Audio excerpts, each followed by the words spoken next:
pangarap ako na isang araw magtatagumpay ako sa aking pangarap. May pangarap ako na isang araw iwawagi ko ang bandila ng aking tagumpay.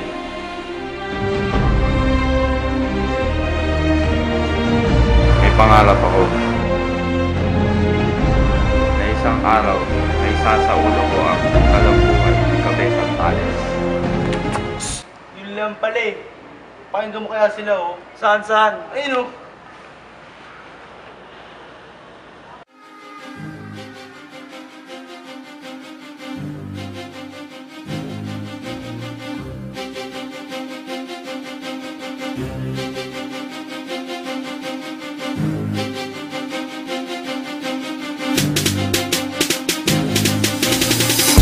Mayaman at ngayon naman ay tulisan dahil sa mga pride na nakialam sa akin dyan at ang korporasyon na nagmamayari ng lupa. Ang tanong ko sa inyo, ano naman ang inyong nakuha? May pride din pumunta sa aking bahay at sinabi, ang lupang ito daw ay hindi aking minamay-ari, bagkus ito daw ay lupain ng simbahan. Ibalik ko daw ito o buwis ang aking bayaran. Inisip ko na ako magbayad na lang ng buwis para ang kanilang kalupitan ay hindi ko na ititiis, pero mali pala ang aking iniisip.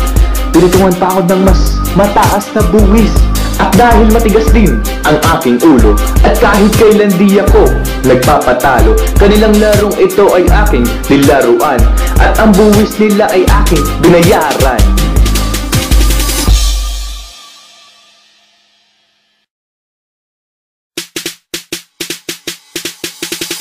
Dumating din ang araw na kung kailan ako ay naubusan ng taglay kong kayamanan, pero hindi pa rin ako sumuko sa mga iyan, at ang gulok, baril at palakol ay ginamit ko dyan.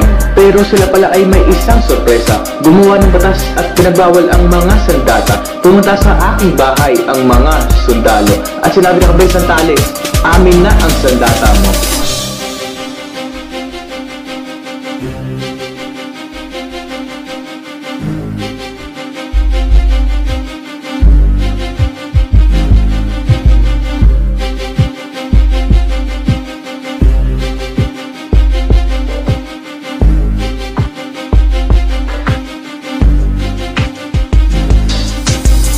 Pagkatapos nito'y wala na akong panlaban, at iyan tuloy din nakip ako ng mga tulisan.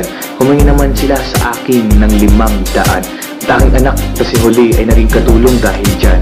Pagkatapos naman bayaran lahat ng aking anak, dinakip naman nila si Tata Celo, ang tatay kong mahal.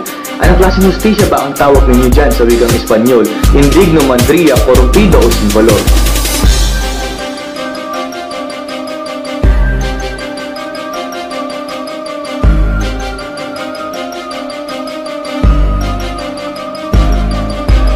Isang araw naman nang ako'y lumabas, nakita ko na pinagtatawanan ako nila, ang praile at ang bagong may-ari ng lupa. At dahil naman dito kumulo ang dugo kong pula. Kinuha ko muna ang revolver ni Simon. Kapalit nito binigay ko ang kay Maria Clarang Agnos. Pagkatapos ay pinatay ko silang dalawa, at doon ay sumali na rin ako sa mga tulisan.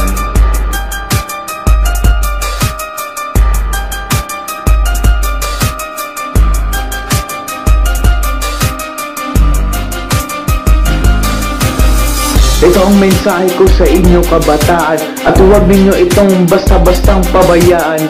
Laging paglabanan ang inyong karapatan, dahil iyan ay sa inyo at sa inyo lamang.